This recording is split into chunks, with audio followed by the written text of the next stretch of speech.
Hello everyone and welcome to month 3 of Viewer Beware. March month, we have made it. March Mid-ness. March Mid-ness is what we're calling it now. Even though I don't necessarily agree with that assessment. That's how I feel. That's what we're going to call it. That's entirely how I feel. This month is Curse of the Mummy's Tomb and Let's Get Invisible. Hadley called dibs on talking about Let's Get Invisible. I did not want to talk about this book. I love that we have Yeah. opposite views, kind of. Not really. Did you enjoy Mummy's Tomb more? I have more to say about it. Okay. All right. At least. That's the most I can say about it. I've got more to say about it. Let's Get Invisible. Fair enough. So this was the first month that I was going into blind. So I was excited. You haven't read either of these books as a kid? I haven't read either of them. Don't really know a lot about them. I thought I could tell what Mummy's Tomb was going to be about. Apparently not. Let's Get Invisible could have been fucking anything. Get into it. What Yeah, did you might think as of well. Curse of the Mummy's Tomb? Sucked. I'd say it's the most nothing book that I've read this month, but we'll get to that one next. Curse of the Mummy's Tomb. I want to look at it. I want to stare in its face as I fucking tear it to shreds. Okay, let's get the synopsis out of the way. Do we want to talk about... We generally talk about our general thoughts on the book first, and then we go into the synopsis, don't we? I can't remember. Okay, so general thoughts on this one, nothing. I really appreciate it for being the first Goosebumps book to be not set in America, around an American town, about American kind of things. This one is like, we are in Egypt, there do be mummies, we're in the fucking pyramids. So... Should have been good. The setting is good. Yeah. It's an interesting setting, and I give it points for that, for doing something genuinely different, at least with its setting. And then we get to the mummy, or rather, we don't. There is no mummy in this book. Not for a while. At least not until the very end. But The last chapter. There is no main mummy. No. There's no you'd think he goes to the pyramid, and oh no, he accidentally activates a curse, and now he's dealing with a mummy for the entire book. There aren't mummies until the second last chapter, and they're one and done.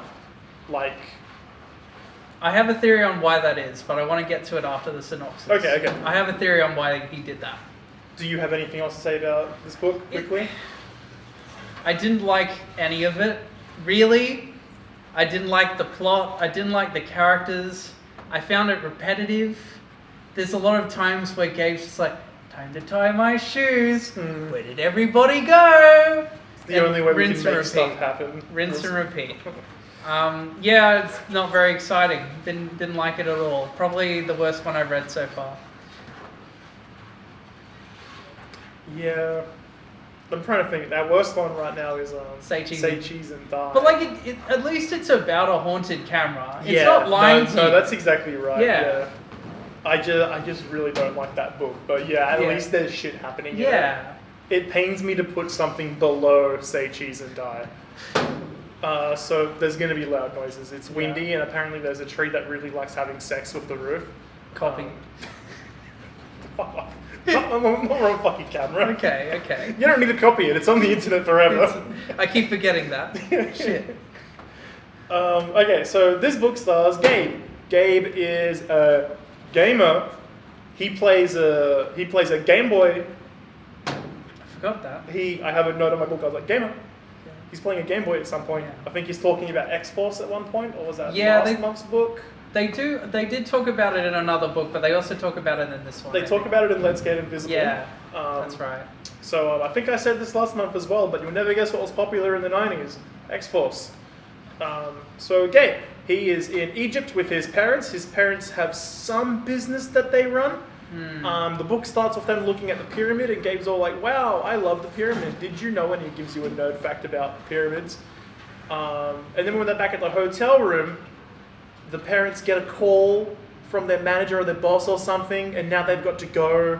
They've got to leave Egypt. They've got to go to some other place. Yeah. And Gabe's all like, no, but I wanted to go to the museum. I wanted to go and see this pyramid that my uncle fucking found. So Uncle Ben has found some hidden new tomb that he's been exploring, and Gabe really wants to fucking see it. So the parents are like, okay, let's call Uncle Ben and see if he can do something for you. But that means you've got to spend time with Sari. And we really hope you pronounce it Sari. Could have looked it up earlier. We absolutely could have. We have a theory that Sari is a made-up name. Yeah. It's possible. That could age either very well or very poorly. And Yeah. we could be more racist now because of it. But, we'll see. I've got a lev here. It's cool. I've got my shield.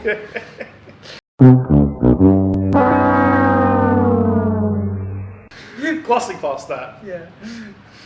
So Gabe's like, oh no, I'll have to spend time with Sari, his cousin that fucking really annoys the shit out of him. Does and all these pranks. all sorts of pranks on Yeah. him. Eventually he goes, fuck it, nah, it's worth it to see the fucking mummies. So then Uncle Ben comes over to the hotel room and starts taking care of him. Sari's really annoying, blah, blah, blah. We're like 5 chapters in now. No, we're not. Chapter 5, I had a note on my book, was cool because I thought that was when the mummy was going to come in. Because the chapter ends with him face to face with a mummy. So he gets lost inside the secret chamber that Uncle Ben found. Because he stops to tie his shoes and he loses his cousin. And then he follows along this tunnel and the whole thing is like a maze. Yeah. And then he eventually comes face to face with a mummy. But then it ends up being Sari pulling a prank on him. And I was like, oh cool, 5 chapters in and we're getting to see the mummy. That's perfect time for this book. I'm really liking this one. No. And then about half the book happens where it's just the kids running around scared of nothing. So there's another guy who works with the uncle called Ahmed. Yeah. And he is your very typical scary man kind of deal. There's one part where the kids go to the museum, sneaking away without the uncle's permission, and then Ahmed is there, and Ahmed says, hey, your uncle sent me, I've got to come and get you and take you to the pyramid, we've got to go now. So they were running away from Ahmed, and then he finally catches them and says, you've got to come with me, and they go, oh cool, you're scared for no reason. And they get in the car, and... You want to talk about what happened when they try to get a taxi to the hotel? That's after this. Is it? Yep. Okay. So they're in the car with Ahmed, and he's like, we're going to take you back to the hotel, see your uncle, and we're going to go to the fucking place. I'm pretty sure that's what he was saying. Yeah. And then they start noticing that they were driving in the opposite direction. So Ahmed was kidnapping them. So they jump out of the car, and they get in a taxi. Yeah. And they start shouting at the taxi, like, hey, you got to take us to the Grand Hotel. And the taxi driver just starts laughing in their face. And Gabe's like, oh no, he works for Ahmed too. Next chapter starts and the taxi driver just points across the street and that's where the hotel was. They awkwardly get out of the taxi and they go back to the hotel. I kind of like that. That was good. I kind of like that. It was like Stein was laughing at the audience as well. Because that's the kind of cliffhanger ending where it's like I'm laughing with the book instead of being like, oh, this shit again. Yeah, exactly. Yeah. And then we skip ahead from there and we finally get back down into the pyramid and you find out... We need to talk about his co-workers. The co-workers? Yeah. Oh, that's right. They get in the hospital with some mysterious illness. Yeah, something's happened and Ahmed's all like, this is the curse of the tomb, what did I tell you, disturbing the land. And everyone's like, ha ha ha, whatever, there's no curse, shut up. Okay. So they go back down there and you find out that Ahmed is actually the descendant of some family that was protecting this tomb of the priestess? Yeah, something like that. So the tomb that they've entered belongs to some ancient Egyptian priestess. And the curse that has protected this tomb for years is really just the descendants of this one family killing anybody that gets close to being inside. This reminds me of an H.P. Lovecraft story. Am I allowed to take a tangent or should I do it after? No, please. The series is all about tangents. It's called The Alchemist, and it was the second story I ever read, and I really liked it. But it was this ancestor of someone wronged someone and wronged a wizard, an alchemist, and he was like, for generations your family is going to be haunted by a curse where you cannot live beyond the age of like 25 or something. And that's happened every time. And then this guy is going to turn 25. He's like, I'm so scared. And then he comes face to face with the curse. And it's just the alchemist. And he's like immortal. And he's just been personally going around killing everyone before they reach 25. Because he's just had that much of a vendetta for centuries. My God. I kind of like it. That's like petty scary. Yeah. Because it's still scary, but it's not... as scary as you thought it would be, but the shock is there. It's not some mysterious curse, it's just a guy that's immortal going around killing people. He's got a knife and he's angry and he will never die. Yeah. You know what? We have more to say about that than we do this entire fucking book. That's okay. Synopsis aside. Yeah. We're in the tomb. We're in the climax. tomb. The whole room is full of mummies, and some of them look really fresh because Ahmed knows how to wrap himself a mummy. So the kids are all scared that fucking they're going to turn to mummies or whatever. Blah blah blah.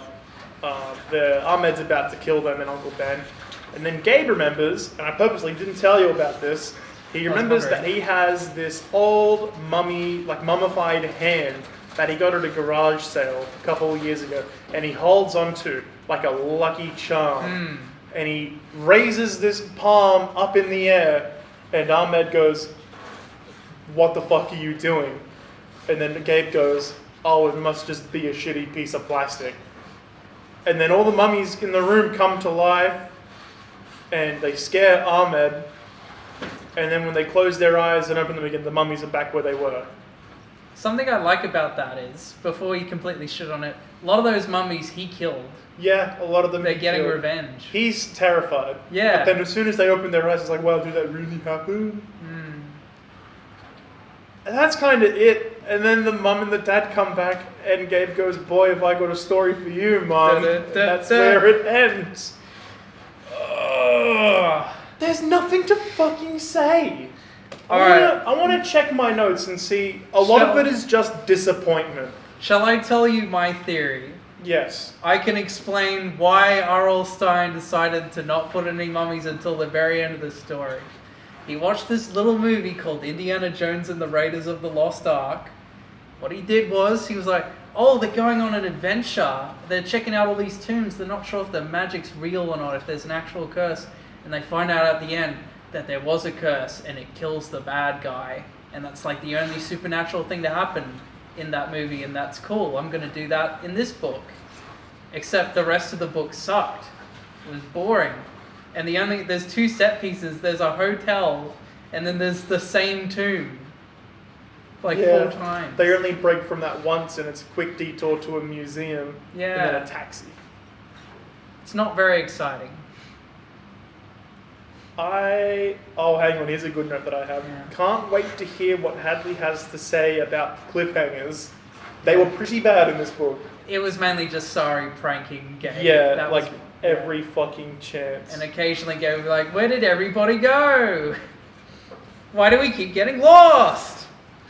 He name dropped halogen lights again. He did. He name dropped them again. That and X-Force comics. And Cokes. His characters really like to drink Coke. That's right. Yeah. Kids like Coke. Coke is cool. What the fuck? All of my notes slow down after chapter 5 because that's when I realized the book sucked. I wrote, this one has good pacing so far. 5 chapters is the perfect time for the mummy to show up. Next note, never mind. And then my note after that is chapter 13. And there's only 2 other notes past that. And they're not worth... Okay, you know what? Chapter 13... If you're going to keep me waiting for the mummy this long, I gotta hand it to you. Putting the protagonist in a room with dozens of them is pretty funny. Goosebumps is just the showcase of the world's worst parents. Which is true, because I don't think the parents have ever been good in these books. That was at its best in Stand in the Basement, where the bad guy was the dad. But not really, but it was the dad, but not really. I've written down a couple of typos, but there's not really much point to pointing them out. There were typos. Yeah. L Stein ratio plus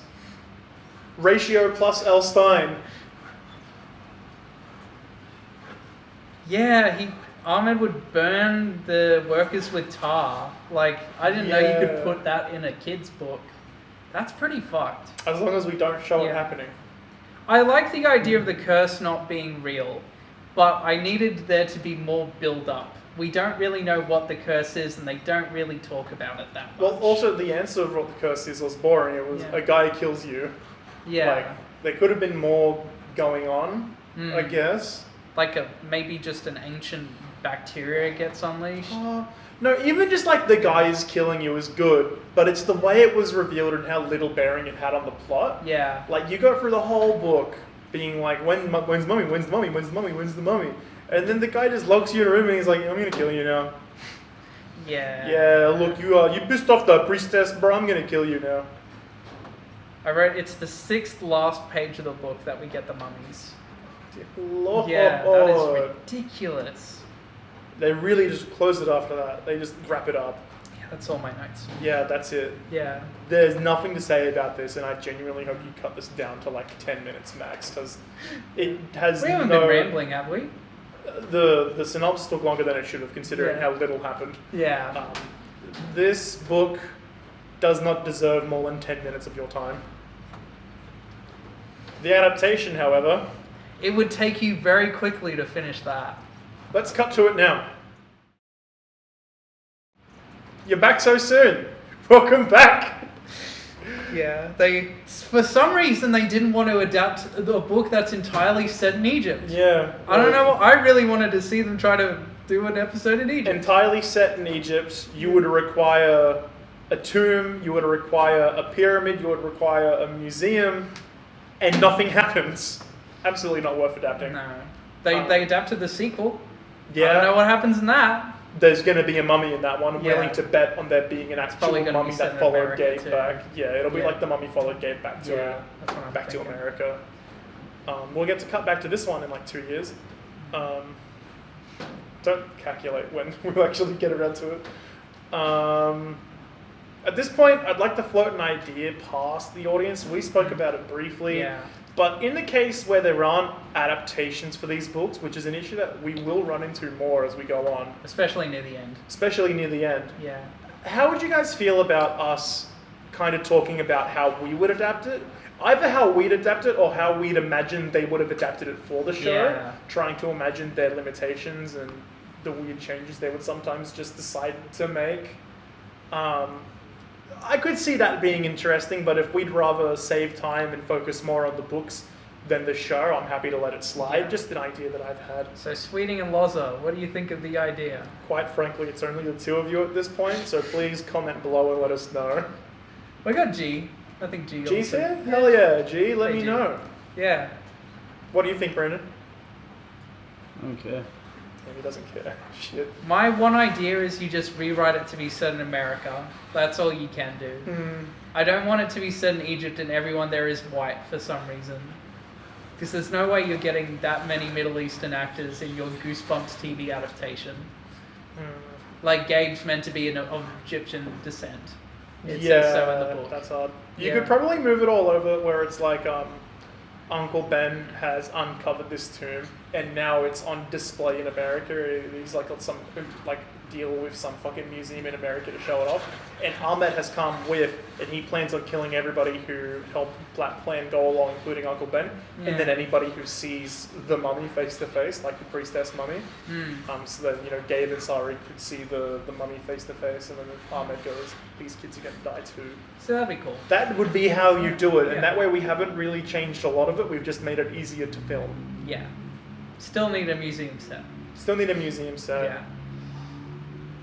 That could honestly lead to a better climax, honestly. Yeah. Like Ahmed chasing them through the fucking museum. They could be running through all sorts of different... You can run through an Egypt thing and then like your dinosaur thing. Do the poor thing, but instead of just Egyptian things, it's like a night at the museum situation where everything comes to Straight life. up. We've just fucking made this good. Alright, this concept works. We're just doing it now. Yeah, cool. Thanks, guys. Thanks for commenting.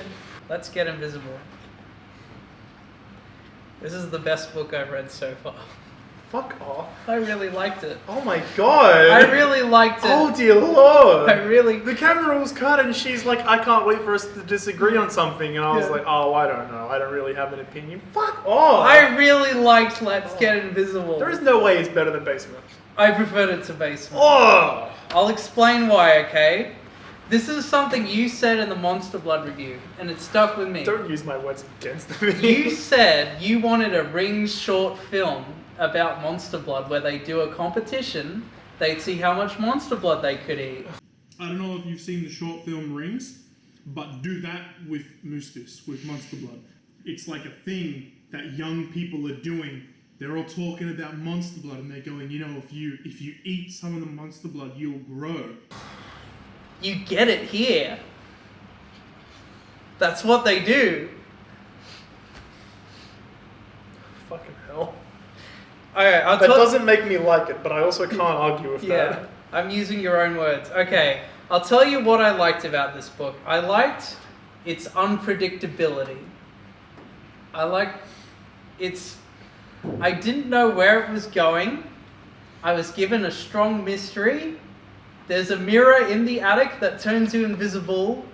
Why does it do that? Why is it here? You never get an answer to that. You never get the answer. It's just there. Yeah, it's the mystery. Okay, Hadley. I really like the characters. There's 5 of them. And they've all got unique personality traits, and I can't say that about a lot of these books. Girl who wants to have fun, girl who doesn't want to have fun, annoying brother, main character, and the cool guy. The cool guy. I'm gonna be invisible for 10 minutes. He eventually decides on 15. Yeah. Okay. What did you think of Let's Get Invisible? Well, now I'm leaning towards I don't like it. Yeah. Based on how strong your fucking reaction is to it. Because it was nothing. I read this book yesterday. I was very slow with reading the books this month. I read the entire book yesterday. It's fresh in my head. There is nothing to say about this book. Nothing fucking happens until like the very end, and the twist evil thing at the end has absolutely no relation to being invisible. None whatsoever. So I don't like that. The thing is cool, and it's a good villain for a Goosebump, completely unrelated to being invisible. Might as well be a separate book. It's got a really strong opening line. I really like the opening line. Please read it out. I went invisible for the first time on my 12th birthday. Good fucking... It's a good hook. Good fucking setup. You read that and you go, oh, okay, I know the kid's age. He went invisible for the first time, and he's talking about it in hindsight. And that makes it a bit more interesting for me. Very strong opening line. Downhill from there. This is probably the best annoying brother character that we've had in a Goosebumps I really book. liked I really wanted to snap this kid's neck. I'm going to defend Lefty. I'm going to tell you why he's one of my favorite characters so far. Okay. Because on paper, Lefty is the worst. Lefty is just sorry again.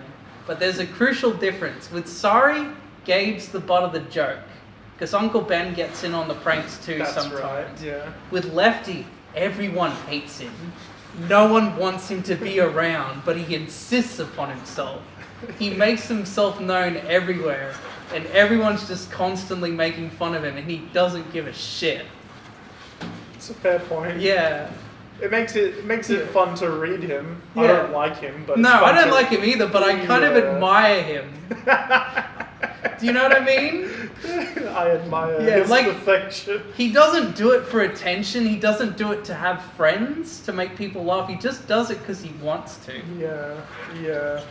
He's an agent of chaos. Introduce a little anarchy. Alright, let's get through the synopsis because I have more to say after we get to the reveal. So, as I was saying, this is Mac's 12th birthday. He's hanging out with his little brother Lefty. He's called Lefty because he's left-handed, that's important. And his crush Erin, and she doesn't know that he has a crush on her. Mm-hmm. They're exploring, I think they're playing ball or something, and they accidentally find a secret room in the attic. Yes. And there's a mirror with a halogen light. It's probably not a halogen light. It's not a halogen because the light is important. Yeah. He describes it as like a yellowy light that's long and thin. Yeah, it's like a fluorescent light above the mirror. And when you turn the light on with the little lever switchy thing, it turns you invisible. If you're being reflected in the mirror, it turns you invisible. Yeah, that's important. And they're like, wow, this is cool. And then Max brings over Zach and Amber the next time to show them. And then it's all 5 of them. He does it with Lefty once before. Yeah. So he does it the first time. Yeah. And it's only a couple of seconds, and they're all a bit... No, you didn't actually go invisible. It was a trick of the light. There was glare. And then Max can't get to sleep, so he decides to sneak up into the attic to try it again, and Lefty follows him, and Max goes invisible for a lot longer this time. Yeah. And it's like, oh wow, you're invisible. And then Max and Lefty decide to pull a prank on Zach. That's right. Right. So something about turning invisible. I thought this was your favorite one. I haven't read it in 3 weeks. I read these in the first week. He read these in the last week. Yeah. Oh, that was a mistake on my part. Yeah. So the thing about turning invisible is when you turn invisible, the longer you do it, the longer it takes for you to turn back visible. And you start feeling light after a while. He describes it as like feeling like he's not there anymore. Feels far away from everything. Yeah. You get a bit lightheaded and Yeah. yeah. And we don't know why that is for a while. There's a little mystery there. And he seems to get used to it as the book goes on. Yeah, because they do it longer and longer. It's like he's growing a tolerance to it. First time it happens, it feels like a tolerance thing. Yeah. Where the first time he does it, it starts to happen after 5 minutes, and then it starts to happen after 10, and then by the end of the book, they're doing 15 minutes. Yeah. Like, so there's not a lot of consistency there, I feel. I feel like it is... It could just be building a tolerance, but that was never called out or anything. No. We like a little bit of soft magic system in our Goosebumps books. Not everything's They're leveling explained. their invisibility skill. Oh, okay. So they bring Zach over and he's like, wow, this is cool. We need to show everyone. They scare him with it first. Yeah, they scare him. That was one of my notes, is that of course the very first thing they do is scare one of their friends. Yeah. That's just like, that's what perfect, you do. Yeah. That's what you do. That's what I'd do if I was a 12-year-old boy in Goosebumps, right? You turn invisible. Yeah. Lefty's even like, let's go in the girls' locker room and spy on them. Pretty sure Zach's like that as well. Lefty got cancelled big time. He's your favourite, by the way. Lefty's my favourite, yeah. Keep going. And then, okay, so they bring Amber and Erin over and they start timing each other. They're doing a competition. Zach's like, I went for 10 minutes. And he can't prove it, he just says he went for 10 minutes. I think the first time he goes for 5. Yeah. And then it was like, Max, you've got to break 5 minutes, and he gets to like 5:48 or something. Yeah. And then Zach's like, oh man, I'm going to go to 10, screw you, Max. So you get your ring short film bit where they're all doing competitions. Thank you, Hadley. Yeah, it's all good. You got it. I got it. Max is... Monkey's paw. Monkey's paw. Mummy's paw. And then Max is like, guys, we shouldn't do this anymore because the light actually breaks. The switch breaks. And they have to tie a knot to it while he's still in the invisible form. And he starts feeling like he's not there anymore. He can't see them, he can't hear them, he can't speak to them. And he comes back and he says, no, can't do this anymore. I'm freaking out. This doesn't feel right. And then he's having dinner with his family, I think. And the grandparents come over. And they're some of my favorite characters too. Because they argue over the pettiest shit. The soup. We had cold soup the other day. No, it was warm! And I just want a whole book with those guys. Those guys were fucked. I was waiting for them to be important because at the start of the book they mentioned that it was, the attic was full of the grandparents' things. So I was thinking, so like the grandfather probably had the mirror. Yeah. It's probably his thing. So then when it was like the grandparents are over for dinner, I was like, oh good, we're going to find out the history of the mirror. They argued over soup and they left. Yeah. Lefty, turns out he's gone invisible at the dinner. And Max is the only one noticing that there's all this food and drinks that's being picked up seemingly out of thin air. So he drags Lefty into his bedroom. He's like, Lefty, you need to stop turning invisible. I said you can't do that anymore. And then he can't speak anymore. He can't hear Lefty anymore. So he runs up to the attic and turns it back on. And he's like, Lefty, I couldn't hear you anymore. Oh. Alright, well I'm fine now. Are you sure? Yeah. Huh, is the part on your hair the wrong side now? That's weird. And then he goes away. I think he says that to Zach. Yeah. Because Lefty just appears behind him. Yeah. And he's like, whoa, you were in there the whole time and you didn't say anything? And he was like, I was going to scare you. Yeah. Anyway, I won't do it anymore, bye. Yeah.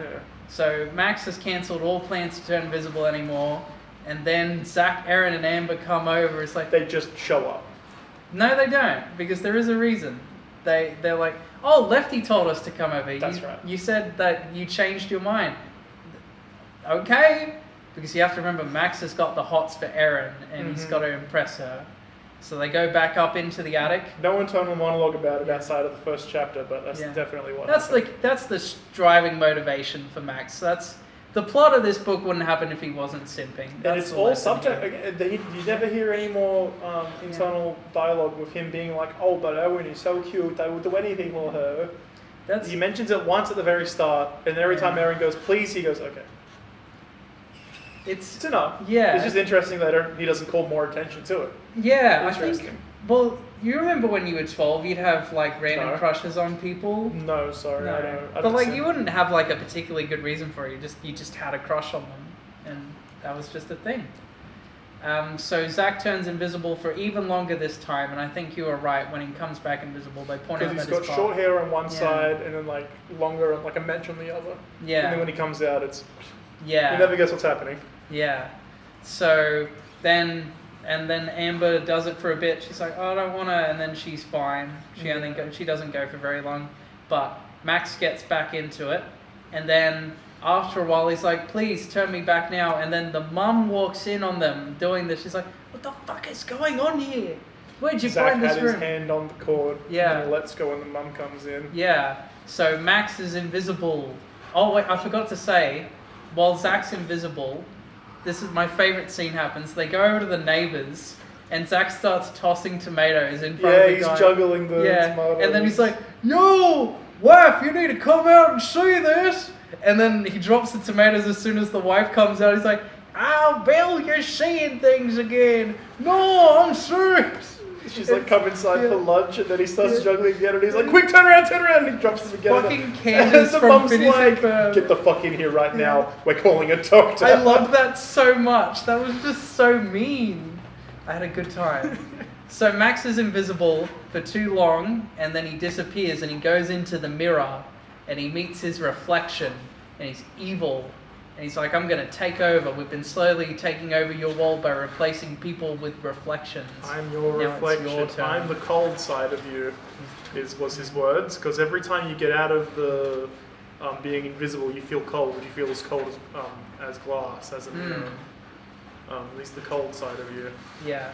So I feel like when you turn invisible, it's you, like, a part of you has already left into the mirror world, and I think that's why you turn invisible.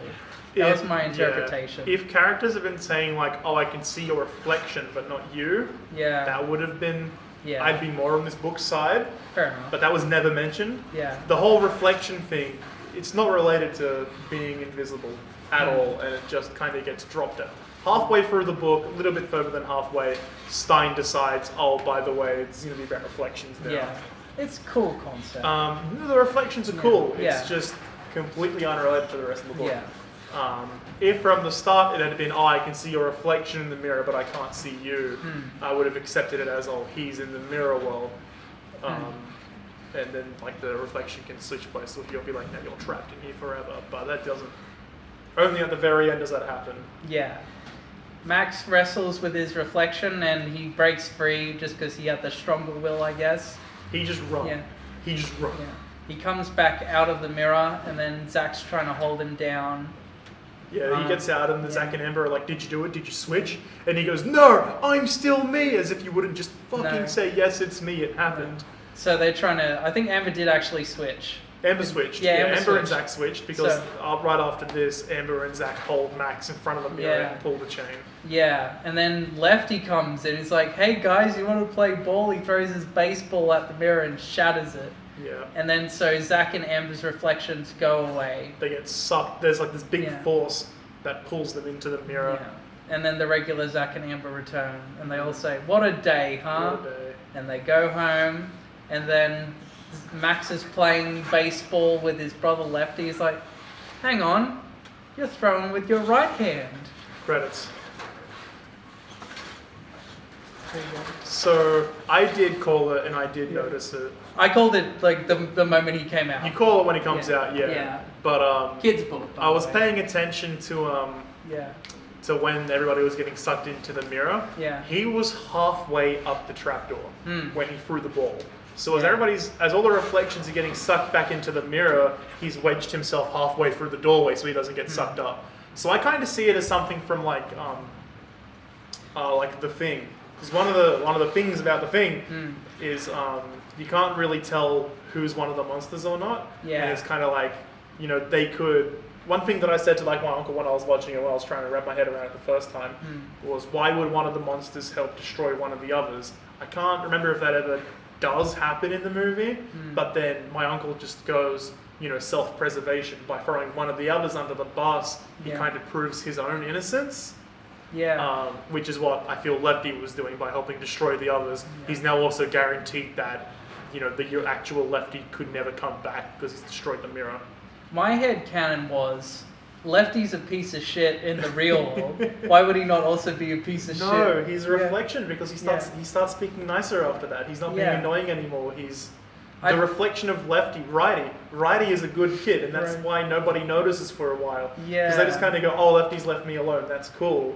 I guess, but like he's still at odds with like the other reflections. Doesn't happen, I guess. Well, it's implied because like if he's good now, then the others are bad, so he probably would be working against them. He called them over.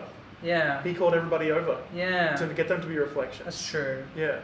I think it was just self-preservation in the end. He just threw the other reflections under the bus to save his own skin. That makes sense. Yeah. This is my favorite book. I know more about it. You read it more recently. And I paid closer attention too. I quite enjoyed Let's Get Invisible. I think I just really liked the mystery and the growing of tension of what was going on with the mirror. I kind of liked the low stakes of it up until the end, where it is just a bunch of kids like seeing who could do better, and there's this growing mystery that what is this actually doing to them? It feels like it's almost giving them something. They never touch on it outside of that very surface level thing though. And I know Goosebumps book is for kids, but it happens like 8 times. They'll get pulled into the room, into being invisible, and they'll be like, wow, I feel lightheaded and woozy. And it never got any deeper than that until the end when they say, by the way, I'm a reflection. I don't think the mystery aspects of it that you enjoyed so much are even there. It's all we present one idea, and then you read 18 chapters, and the answer is something completely unrelated to it. Fair enough. No, I don't dislike it. Yeah. But I really don't like it. It is perhaps the most nothing Goosebumps book I have read. I do not think there is anything in this book that sets it apart from the others in any meaningful way. It's the only one with a good climax, wouldn't you say, so far? It's got a good twist ending, but I don't know about a good... again, it's completely separate to what the bulk of the book was. I can't stand by it. Fair enough. The reflections are better, but it's still got nothing to do with being... I said, how do they make being invisible scary? The answer is they don't. They make being replaced by your reflection scary. Fair enough. I'm struggling to talk because I feel the need to argue with you because I really disagree with how much you liked it. Yeah. But I also feel so nothing about the book that I don't have anything to say to argue with you. It's March Mid-ness. It's so fucking mid. It's like, I read, what is it, 20... How many chapters is it, like 26 or something? I think it's 26. 25? 25. 25 chapters? Yeah. I read 25 chapters of nothing. I'm halfway through with only 4 notes. It's not bad, but it's not good either. This is the gold standard for mid-children's books. March Mid-ness. March Mid-ness. Okay. Can you please read the end of chapter 1? Like the last paragraph? Wherever the cliffhanger comes in, because my note is, okay, chapter 1 has the worst cliffhanger scare so far.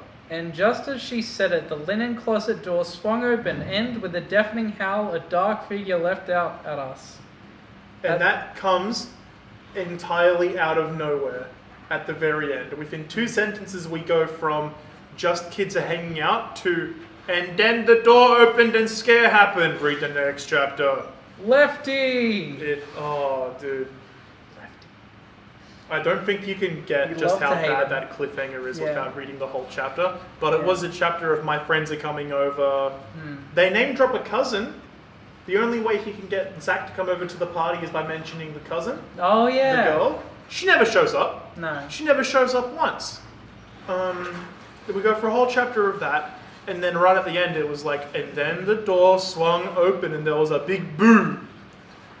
End of chapter. A Goosebumps book where you get to the point in the 3rd chapter. Impossible. So at least this book has them being invisible right into it. for the entire book. Yeah. That is one point towards it. It's called Let's Get Invisible, and they get They invisible. get invisible, yeah. My last note is Goosebumps part of the Pixar universe? I think they mentioned... At one point, Aaron says, hey, there's a science fair coming up at school. Let's bring the mirror, and we'll go invisible, and nothing will be able to beat going invisible, and we'll win, and we'll get a play voucher for Pizza Planet. Oh, really? Yep. Shit. Yep. And then Max goes, no, well then, why would we do that? The feds could come and take the mirror away from us. Because we didn't make it and it's invisible. They might want to turn the entire army invisible. And Aaron goes, oh, that's true. Yeah, okay, we can't do that. The goddamn army. I can't wait for a Goosebumps book with the army in it. Just you wait. I am 100% planning on, by the time we finish reading these books, writing a pitch for a Goosebumps fucking horror series now where they're all adults and it's Goosebumps but serious. And the whole time I was reading Let's Get Invisible, I was thinking, how could I work that in? So I was like, this shit's mid. What if I make it actually cool? What if I make it actually cool? But yeah, Goosebumps part of the Pixar universe. Pizza Planet exists. That's all the notes I have. I have a funny quote on page 10.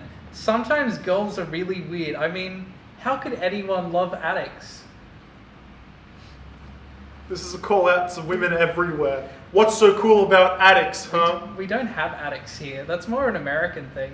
This is a call out to American women everywhere. What's so cool about addicts, huh? I can't believe you liked it so much. I'm happy to put it below Stay Out of the Basement if you really want me to. I want it below Monster Blood. I liked it more than Monster Blood There is for sure. no way it's better than Monster Blood. The characters were better than Andy. Monster Blood. Andy. But also the main, was it Evan? Yeah. Evan's a piece of shit. I don't like Evan. No, don't Evan was Zach.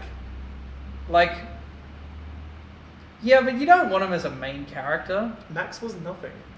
But that's what you want. You want him to be you. No. You want him to be boring. you. No, Yeah. boring. Okay. Let's have a look. You're gonna have to suck a lot of dick to get that above Monster Blood. Okay. I'm gonna finish off my notes. Then we'll Then worry we can about get into it. We'll I'm just worry warning about you ranking. now. I'm just warning you. You've got a very uphill battle. Yeah, you got a very downhill battle, my friend. Look at it, can I have the high ground now? Yeah. Let's get. At one point, Aaron whispers, "Let's get invisible!" It's got an exclamation That's right. mark That's on it. really towards Yeah. the end as well. It's an That's exclamation like the mark. sixth last chapter Yeah. it happens. Page 101. Yeah, that's very close to the end. Exclamation mark, Aaron whispered. Oh yeah, the dog's invisible at one point, and they're all freaking out, like, how do we make him visible again? Yeah, it's like, pull the fucking switch together. Oh yeah, Stein did the mirror dimension before Doctor Strange. Oh, Lamau. Yeah. Fuck you, Doctor Strange. Wait, Doctor Strange the movie? I don't know Or if it in the even is in the comics? comics. I don't know. Quick cuff comment below. That's all my notes, so let's get invisible. Oh great, you really liked it, didn't you? Yeah. Most of it I already talked about. It's true. Talk about TV adaptation. Yeah.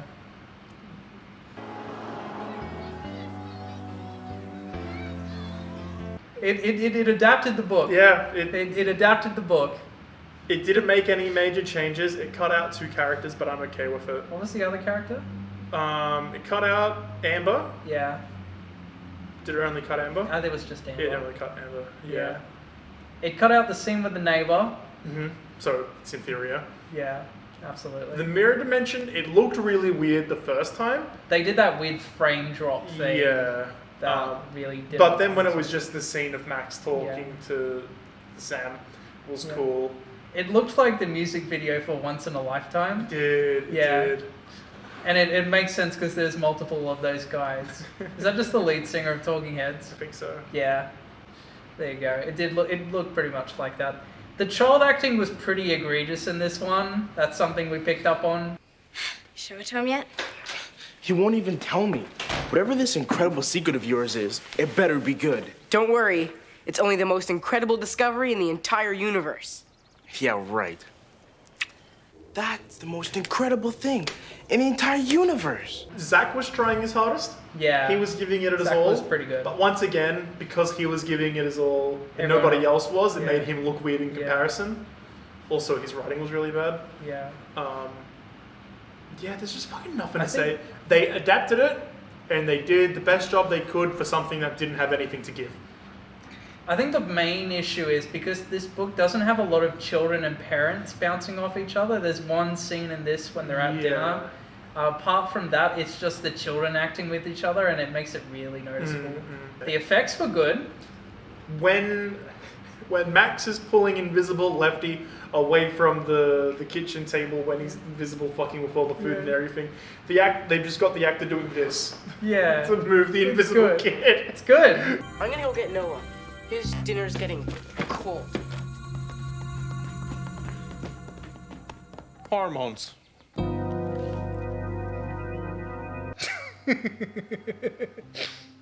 Glad you're enjoying it.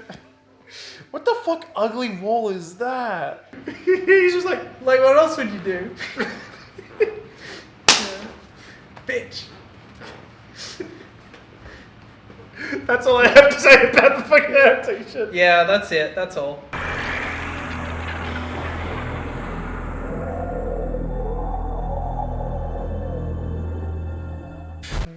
Well, that was quick. Evil, Merciful. evil. Let's Get Invisible adaptation. Be like, we have something to say about it. This is what I'm saying. It's Yeah. the mid-month. There's nothing Yeah. to fucking say. Yeah. Isn't this exciting? We've upped our production value. We're not just stacking books on top of each other now. It took a while for me to explain what I had in mind to Hadley, and we're still getting there. But Yeah. this is generally speaking, If you can tell, the Close, magnets at need to least. be smaller. yeah.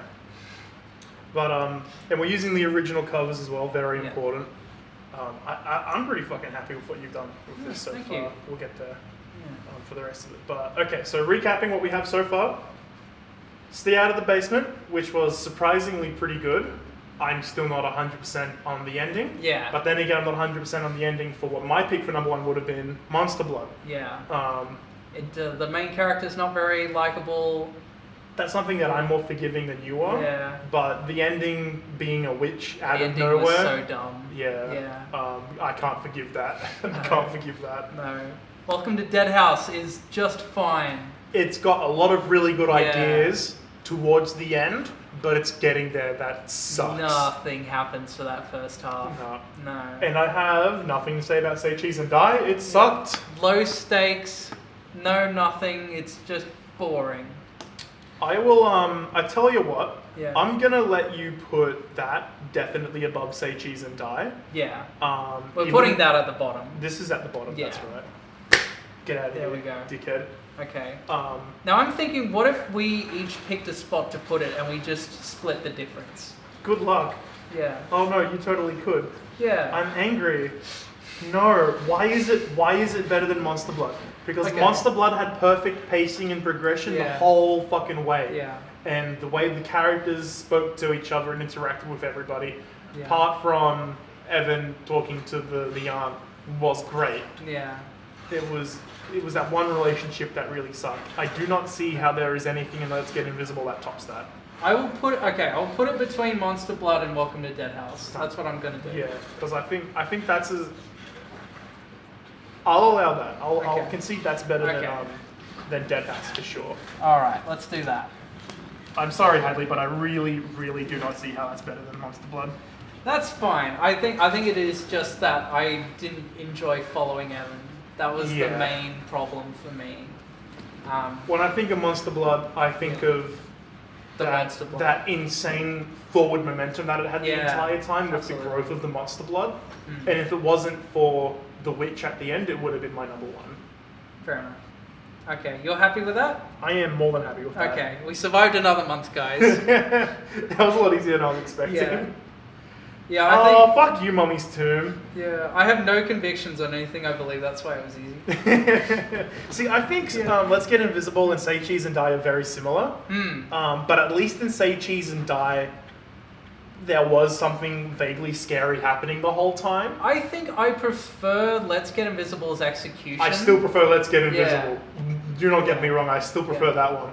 But I still feel, at least, as stupid as Cursed Camera is, at least there were stakes behind every time they took a picture. Yeah. Whereas But every they time they got invisible, it was like, we're invisible, and then we're going to get lightheaded, and then we're going to pull the chain.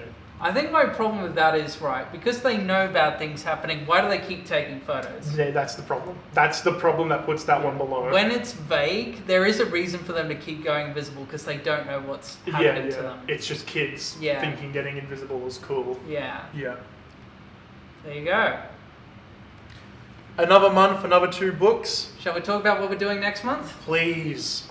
Night of Living Dummy and The Girl Who Cried Monster. I am so fucking excited. Yeah. We know I'm excited. I mentioned it every fucking month. Night of Living Dummy, it's the big one. Finally. Slappy. I've had that lifelong obsession with Slappy. That translated to my love of the Child's Play movies. So I'm excited to get back to being a kid and reading fucking Mummy. I want to tell you a story quickly. Should I save it for next month? Yeah, I'm going to save it for next month. Save it for next month. Yeah. You'll remember the story for sure. I will. No, I will. Because it's embarrassing as shit, so I'll remember it. Okay, good. Alright. Alright. Good day, everyone. Thanks for watching, one more everyone. thing. Oh. It didn't rain.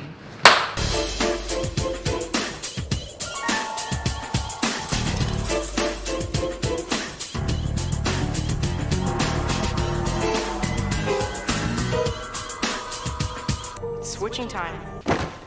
Pizza time. Switching time. It's tail time.